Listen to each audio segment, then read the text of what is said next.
Hey guys, I'm glad you made it back for part 2 on this series, Pain's Labyrinth, Navigating Divorce. I know the first episode was very, very bleak, but if you're here and you're watching this second installation, that means that you're still in the fight, and that's a good thing. I'm glad to have you here.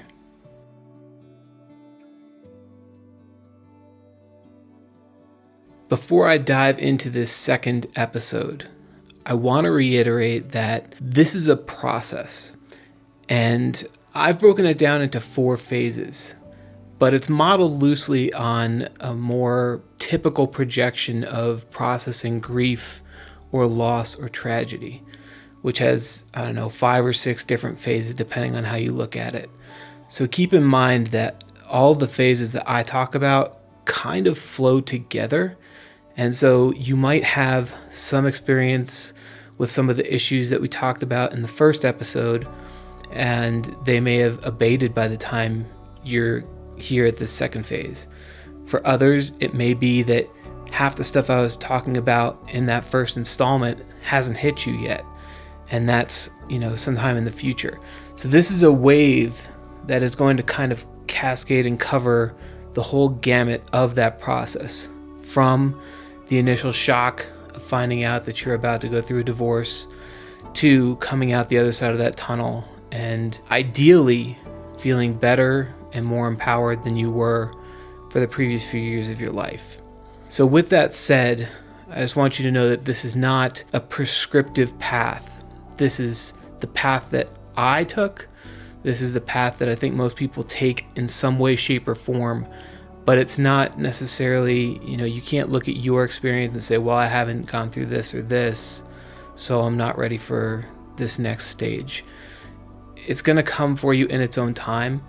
The whole point of this series is just to kind of give you an idea of what that might be like, what to expect. And, I'm telling you my story of how I navigated it, how I dealt with it. That doesn't mean that this has to be your story. So just keep that in mind as we go. So at the end of the first episode, I told you that things were probably going to get worse before they got better. And that's what this episode is about.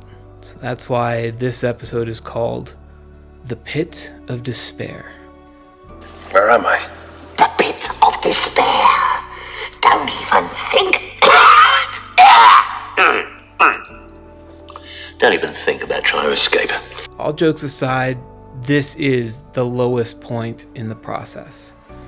After you've come out of that initial shock and had a chance to get a grasp of the fact that your marriage is probably ending, this is the phase where ultimately, with anything, before you can recover, you have to hit rock bottom. And this is that rock bottom phase. So while I am glad that you've made it through that first phase and you're still here, this phase is going to be a tough one to navigate, and it's also going to take probably the longest amount of time in the whole process. So this process, could last anywhere from a month, 6 months to a year, depending on who you are and the multiple factors that have gone into creating the situation you're in. While you're in this phase of the process, there is a very strong chance that you are still going to be suffering from the physiological effects that I mentioned in the first episode. Again, some of those effects include inability to eat, a lack of appetite, trouble sleeping, trouble focusing on the other elements of your life, whether it's your job or your extracurricular activities, or even maintaining contact with friends and family. It includes irritable bowel syndrome, IBS, the random and frequent need to find a bathroom despite the fact that you haven't eaten anything. These things may persist for a while. And ideally, as time passes, again, time is the only cure to get through this phase, and really the process itself. But as time passes, hopefully you'll start to notice that some of those things start to change a little bit. So while all of that is still going on, I hope that while you are sitting in the bottom of this pit, you make sure that you are still making an effort to talk to someone, right? So again, that can be colleagues, that should be friends and family, the people you feel closest to. This is something that no one should have to go through alone. It's nothing to be ashamed of. It gives people who have been through it a chance to help you, to listen to you. Most importantly, it gives you an opportunity to talk through some of the stuff you're feeling. This might be a new experience for you in terms of, talking it out. But for me, if I'm stuck on something and I have, a big thought or a big decision ahead of me, one of the ways that I've always processed it, even prior to my divorce, was just talking it out. And that could be going for a walk with someone or even just calling a friend on the phone. And as I'm talking, I'm not so much talking to them as much as I am talking to myself and just bringing to light all of the places where I feel like I'm blind in a specific area, or, I have an idea that I'm trying to figure out if it's the right path. And as I talk through it, I'm able to find, by hearing it out loud, different pieces of it that make sense or that I need to discard. Going through something like this, especially for a lot of the guys out there, I think the initial thought, especially if you're not the one who's initiating the divorce, is how can I fix this? Is this something that I can salvage? And that was definitely my first thought. That was my primary thought. And that thought was there before I even thought about, do I want to or should I?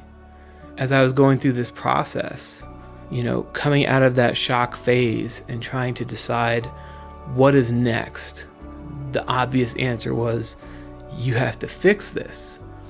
The challenge with that was, for me, I didn't know what was wrong that I had to fix. And I think that's one of the hardest things that you may have to wrestle with is, what did I do? How did I screw this up? And the answer might be, guys, that you didn't. It might just be that your partner was on a different wavelength, wanted something else, and whatever the actions were that they decided to take are indicative of that. It might very well be something that you did, and you may very well know exactly what that is or was. But whatever that case is, the overwhelming desire to fix it is something that I think you should address. And here's why. It's much easier to sit and do nothing and let life happen to you. But on the other side, you don't want to be looking back and asking yourself, what if I had done this? What if I had only said that? So while you're in this pit and the reality is still rushing in at you, think as logically as you can through every potential way that you could repair this in your mind. And you need to be fully prepared to be shot down and rejected. In fact, I would guess that that is the likely outcome, but at least in trying, you'll know you did everything that you could. So in my situation, once I got over the shock and I was sliding down that very steep slope into depression and ultimately the bottom of this pit of despair, I was thinking about ways that I could potentially rectify the situation. Again, I didn't know what, if anything, I had specifically done wrong. And so part of my goal was to figure out what that was and could it be fixed. So in my case, I suggested that we go to therapy. Couples therapy is not something we had ever done. And I figured that if any time couples therapy was called for, this was probably it. So I was willing to take that step to go to therapy to see if we could work things out. She didn't want to go to therapy. It was not something she was interested in. It wasn't going to help. Then I tried apologizing. And again, for someone who wasn't sure what he had done wrong, I wasn't sure what I was apologizing for. So I just looked at myself, the things that she had brought to my attention in arguments over the past few years, and pulled every possible thing together that I could think of that I may have done wrong. And I wrote it out. I wrote out a 3-page letter of apology. I read it to her because I wanted her to know that it was coming from me. For me, I have to write especially when I'm in a big situation, as a big idea, and I want to make sure I don't put my foot in my mouth, which I'm very good at. I wanted to make sure that I articulated it well in the written form before I could articulate it to her. So I presented that. She thanked me for the apology, but there was nothing else left to say, really. So at a certain point, I asked, well, does this mean we're getting a divorce? Because until this point, that hadn't really been a specific thing that was said. And the craziest part of it was, she was like, I didn't say that. You said that. I didn't say divorce. You're saying it. So the gaslighting was something that I did not see coming and did not expect. Because now all of a sudden, I'm in the situation where I'm blindsided by a revelation that I never expected. I have suggested going to therapy, which was rejected. I've made an apology that just broad apology with, some specifics thrown in that I thought may have been catalysts with no real effect. And then the next thought I had was, well, she must want a divorce, which she denied. So this was the most confusing part of it for me, is I was trying to figure out, all right, well, if it's not going to be a divorce, but you don't really want to change anything that's currently going on, that leaves us in a weird limbo. And I was not comfortable with that. So the next thing that I did was think through, what are the conditions under which this marriage could continue? And it took me a couple days to think about this, because I wanted to really look at it from every angle and think about everything that I would accept. Because at this point, me trying to save the marriage is one thing, but it has to be on terms that I'm also willing to accept. So keep that in mind if this is something that you're processing and thinking through. It's not just, what can I do to get her to stay? It's, what am I willing to accept and what am I willing to live with? Because it has to be both sides of that equation if it's going to be successful. So don't just be a conciliatory pile of, here's everything I have. You're not going to be happy on the other side of that either. Make sure that you are thinking about your best interests as well. Ultimately, I came up with 3 different scenarios that I would be willing to accept, that I thought were very good compromises based on the situation we found ourselves in. And so I presented them all to her, and she rejected all 3. The final piece of that 3-pronged approach was a very straightforward question. And so I asked her, is there any scenario in which you can see your future with me and be happy? And her answer to that was no. So, at the end of this, she still didn't want a divorce. And so, now I do, right? And so, that's the weirdest thing about this, is that the gaslighting was so ridiculous that by the time I got through all of these conciliatory actions, the apology, the request for therapy, the multiple scenarios in which I thought we could make things work, and ultimately that final question of, do you see any way that you could be happy with me moving into the future?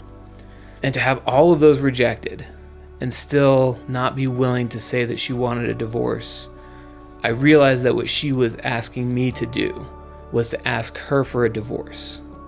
It's fucking wild. But ultimately that's what happened. And this is my opinion. But this is what helped me kind of deal with it, is my perspective is that she had so much shame around what she had already done that she didn't want to have to tell people that she was the one that divorced me. And so by forcing me into a position where I'm the one that is asking for the divorce, she can save face a little bit. And you know what? At the end of the day, if that's what it takes, that's fine. Because I laid out what would be required for me to want to stay. And if all of that's gone, then my desire to stay is also gone. So in this pit, I rolled up all of those things that I thought I could do to save my marriage, and ultimately learned that there was nothing that I could do. The only path forward for me at that point was to start thinking about the process as a business negotiation. That was it. So at the point that she determined that she was out And at the point that she finally got me to give her what she ultimately wanted, which was a divorce, it became a business decision. At that point, going back to what I said in the first episode about not freaking out, not destroying the house, not turning into a complete monster, I was able to parlay that into an opportunity to work through an amicable resolution to our situation. That ultimately gave me the opportunity to go through the process of a mediation versus a litigation. And if you have that opportunity still ahead of you, it is a great way to save money. You eliminate the legal fees. I went and I talked to an attorney, and his advice to me was, based on everything that I had told him, a mediation would be the cleanest way to do it and save a lot of money. Fortunately, that's what we were able to do. And I say fortunately, it's the best of a bad situation. So I understand that if you have children, that may not be an option for you. And your situation is going to be a lot more difficult than mine was, just by the nature of having other people in that equation with you and your partner. But if you don't have children and you haven't put yourself in a situation where you can't talk to that person, that could be a good way out. I do have another friend who's recently gone through that process, and he opted for that path as well. And it's worked out in his case as well. So if that's something that you feel might still be on the table for you, I highly recommend you look into a mediator, just as a great cost-saving measure to go through the process a lot cleaner. While it definitely helped to have a cleaner process through the mediation, that's the nuts and bolts, the technical side of it. The emotional side of it doesn't change. The emotional side of it, inside, I still had all of those feelings of anger and betrayal and still rage, absolutely. But through having the conversation with a mediator and through thinking through the technical aspects of it, it allowed me to take my head temporarily from that emotional place and put it into the logical place. And that helped my stability overall, because I was still thinking about the process. And that was something that, that was all I could think about most of the time anyway. But channeling some of that anger and rage into actual next actionable steps to extricate myself from that situation and ultimately start climbing out of that pit. And in retrospect, the only way that I was able to get to that point, to be able to accept, yes, I'm getting divorced. Yes, I'd rather do a mediation than go through a litigative process. The only way I was able to get there is by closing my book with my ex. And so as painful as it is, and as hard as it is, I think it's very important for you to do whatever you need to do to get closure. For me, that was asking questions. Questions of mine were, what did I do wrong? Is this fixable? Do you still want to be with me? All of these questions that ultimately, there was a lot of back and forth. There was a lot of gray area, and all of the feedback from those repeated questions and conversations is what ultimately allowed me to formulate first my apology, and then secondly, scenarios that I thought would allow us to work through it. And so at the end of that, when she gave me the final no, saying, I'm not interested in anything that involves you in my future, that allows me to move forward with my life without any questions or any doubts. And from where I'm sitting now, I'm completely over it. I have no reservations that there was anything else I could have done. And at this point, anything else I wanted or want to do. And that's a really peaceful feeling. Looking at relationships from the past or situations, whether they're work related, whether it's a sport that I was participating in, certain situations and certain plays will stick with you, and you relive them and wonder, God, if only I had done this, or if only I had said that at that time. In this case, in the biggest, most significant event in my life, I don't have any of those regrets. I don't have any questions remaining. because I took the time in that shittiest and darkest of places to put together everything that I had questions about, everything that I needed to know to absolve myself of any guilt in the future. And I've done that successfully. So I strongly, strongly encourage you, do whatever you need to do, ask what you need to ask, say what you need to say. Get it out there and put yourself in a position that whether or not this works out or it doesn't, you know everything you need to know and there are no regrets. This is as low as it gets. This is the bottom. This is rock fucking bottom. So once you get to this point and you're watching this video and you are at this point of feeling still potentially hopeless, like your life is irreversibly changed, just know that it's not hopeless. Your life is irreversibly changed. But now is the time that you get to start clawing your way back up the other side. And again, this is where I'm talking about the trajectory of your path is going to be different for everybody. Your path is going to be different than mine. As I talked about in the first episode, my recovery versus my friend and the ways that we had similarities, but the timelines were very different. You might be at this pit for a while. This might be something, how resilient are you? Are you able to pack it up and start moving on with your life? I think the risk there is that you might think that you are a very resilient person and you're ready to move on with your life. But if you haven't unpacked it all and dealt with the emotion, that's going to be carried with you and that will come out at some point in the future. So while you're in this pit and you've got fuck all else to do, you need to deal with those emotions now. You need to unpack them. You need to examine them. You need to start examining yourself. And this is really starting to slide into the third installment of this series, where we really start to get to unpack, now that the shock of the tragedy is over, we're in fucking rock bottom.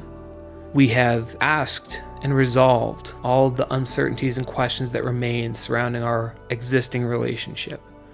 It's time to really do the hard work of looking at yourself. And we're going to get a lot deeper into that in the third episode. But one of the ways that I started to allow myself some breathing room was I went on a couple more trips. And it doesn't have to be a trip. For you, it could just be getting out of the space that right now is associated with this pain and this trauma. I took a week and went and stayed with one of my brothers who lived about 45 minutes away. He lives on a small farm, so he's got work to do all the time. And it was a good way for me to go and be around somebody who I knew loved me and cared about me, whom I could talk to about what I was feeling, what I was going through.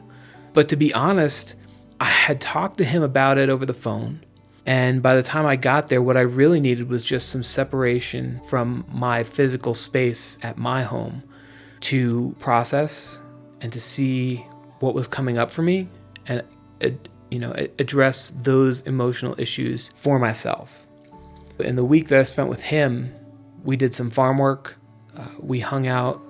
I played with my nieces and hung out with his family, had dinner together, and then we just watched a series on Netflix in the evening. We didn't really talk a lot, but his presence was really, really instrumental in helping me to feel secure and safe to go in and look at the shit that was going on in my head mentally and where I was at. And what I found was, and this was the first inkling that I was going to be okay. When I first got there, I was horribly depressed. I definitely cried at night. I was not feeling like myself. I was lethargic and out of it, and really just another pillow on their couch for the first couple days. But as the week started to go by, I started to feel a little bit better. And each day I would get up and feel like I can do this today. I would go to work and come back to his house, and just the change of not having to go back to the scene of the crime, as it were, gave me some space to start to imagine what my life could be like in a different light, with a different cast of characters. As the week progressed, I got better and better. And by the end of that week, I, for the first time, felt like I can do this. I can do this. I can start over and I can do it my way. Unfortunately, at the end of that week, I had to go back home. And it was like I got turned over in a wave and just pushed back to the bottom of the pit of despair. And I think you'll notice that's going to happen a lot. Like you'll get a few, you feel like you've climbed a few steps on the way out and something will happen that will knock you back down. So I mentioned that I went on 2 trips. The second one, I had an opportunity to go and visit another one of my brothers who was house sitting in Hawaii. I know, that really sucks. That is probably the worst part of this entire fucking story, is I got to go to Hawaii for a week. But they were house sitting. His wife's a flight attendant, so she was able to help me get standby seats, so I was able to get out there without spending a bunch of money. And that week was almost a carbon copy of the one at my brother Andy's. So the first day or two, despite being in paradise, I was depressed. They helped me keep my mind off of what was going on. We drove around the island, we went and saw the lava tubes, we went to the beach. The first couple days, it was still like just a surreal, and I think part of it was, a 24-hour travel day was just an entire day to be in my head with no one else to talk to and ruminate on all of this stuff. Just reliving and relitigating the conversations and everything that I'd done, everything I touched on already, and just wondering where I went wrong and how I would ever be able to recover. But again, after being there for a couple days, my mood started to lift. And being around another one of my nieces and my brother and his wife and her brother and her dad, it just reminded me that there's a lot of good out there and that I have a lot of good people in my life and that regardless of what happens, I'm not going to be alone on this path. And one of the things that really stuck with me is something that my sister-in-law's brother said. So we were sitting outside having a drink and talking, and he was a really high-level surfer for a while. So we're sitting there and we're talking about big waves, we're talking about the adrenaline and the fear, honestly. Like I was asking him if he's ever been afraid of some of these waves. And he said something to me that really fit the bill. And he was talking about the feeling of being pinned at the bottom. When I was asking him, the biggest fear or the scariest situation you've been in. And he was relating getting tossed off a wave and having the pressure of the ocean force him to the bottom. It feels calm, but at the same time you feel the weight pushing down on you. And every time a new wave comes, that water comes back down and forces you down again. So he talked about the feeling of being pinned at the bottom, unable to breathe. You kick up a little bit and you think you're going to start to get some momentum toward the top. Then the next wave hits and you're forced right back to the bottom. But if you just don't do anything, you're going to drown. So you have to keep trying. And ultimately, he fought his way free, was able to break the surface and make his way back to shore. And I thought it was just a very, very fitting analogy for how I was feeling at that time. I had been floored and absolutely crushed to the bottom of the pit of despair by the weight of everything emotionally that was going on in my life. And then taking a week to go and stay with my brother was that first push off. But then returning back to my house at the end of that week was that wave forcing me back down, all the way back to the bottom of where I was before. I pushed off again and made this trip out to Hawaii. And again, when I got there, those initial first days, I felt like I was forced back to the bottom. But each day and each trip, it progressively got a little bit better and I got a little closer to the surface. And by the time I left Hawaii, I felt like I had broken the surface and I could breathe again. I was not yet back to the shore. I did not have my footing, but I could breathe and I could see hope. I thought about that a lot, and that really helped me to put into perspective what I was going through and how tough that fight was going to be, but also reiterated for me that I couldn't quit, that I had to keep going. And so I'm encouraging you to do the same thing. And each time you feel overwhelmed again with emotion, each time you feel beaten down, feel free to cry. Feel free to let that emotion out. But look for a way, whether it's just getting out of your house for a while, going and doing something with a friend that will help take your mind off of the situation you're in. Whatever it is, just push off that ground a little bit. And as you continue to do that little by little, you're going to find you're going to make your way back to the surface and give yourself an opportunity to catch that next big breath. The other thing that I want to talk to you about today is how I managed to start reframing my life as I knew it in the pit of despair and reconciling that with the years of marriage before. For me, when I was sitting down at the table talking to my wife about what we were going through, what was going on, asking these questions, laying out potential solutions, all this stuff, it was almost surreal because I did not recognize the person I was talking to. That's not the woman I married. She doesn't talk like that. She doesn't act this way. I don't recognize this person. And so for me, what wound up ultimately working was, and this is going to sound morbid, but you know what? Fuck it. It worked.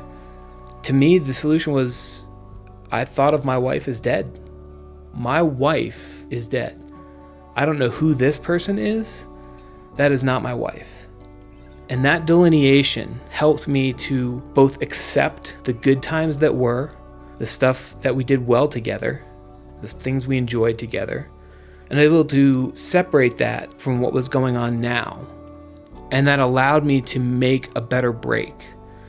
I wasn't leaving this woman whom I did love, but I was leaving this woman who I did not know at all.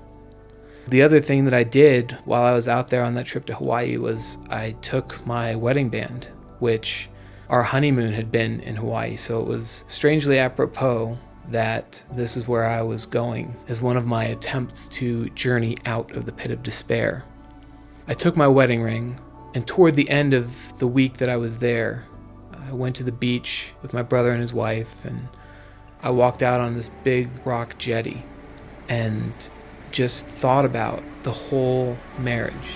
Like the start, how great it seemed, the good years we did have together, and ultimately wrapping up with the way it was concluding. I took that ring and I threw it back into the ocean. And it seems like a very small thing. You know, it's an inanimate object that I didn't even wear that much anymore because it was, I had the silicone rings that I wore most of the time. But this ring symbolized something that was no longer true. And so it felt right.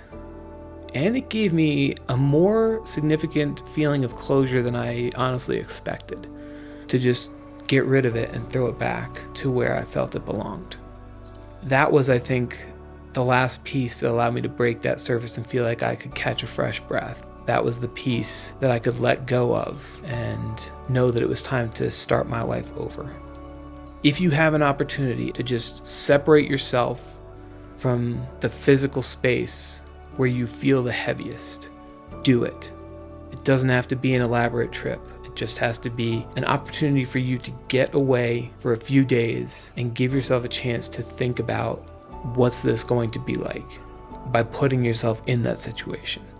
Again, you're probably going to go up and down a few times, but as long as you keep talking to people and you keep trying to reach out to those who are closest to you, spend time with them, spend some time by yourself, and do the personal inventory that you need to do to get yourself right to start moving forward into part 3.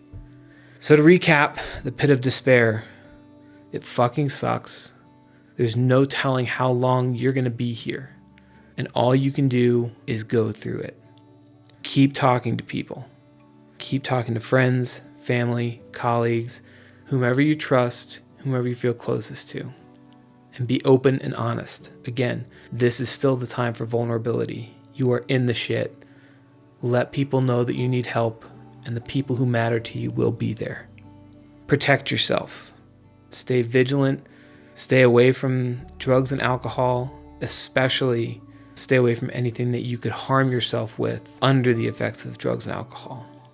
Think about everything that you want resolved.